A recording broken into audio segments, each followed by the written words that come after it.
રાધનપુર શહેરને આખલાઓએ બાનમાં લીધું હતું। રાધનપુર ડોક્ટર બાબા સાહેબ આંબેડકર પ્રાથમિક શાળા પાસે આખલાનો આતંક જોવા મળ્યો। રાધનપુર ખાતે ડોક્ટર બાબા સાહેબ આંબેડકર પ્રાથમિક શાળા પાસે આખલાનો આતંક જોવા મળ્યો, જેથી એક યુવાનને અડફેટમાં લેતા ગંભીર રીતે ઘાયલ થયો હતો।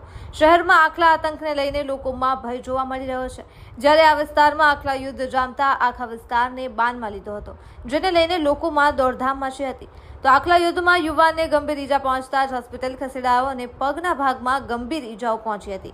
ઘટનાના પગલે સ્થાનિક કાર્યકર નરેશ બારોટે નગરપાલિકા પ્રમુખને જાણ કરતા નગરપાલિકા ટીમ ઘટના સ્થળે પહોંચી હતી અને આખલાને પકડવાની કવાયત હાથ ધરવામાં આવી હતી।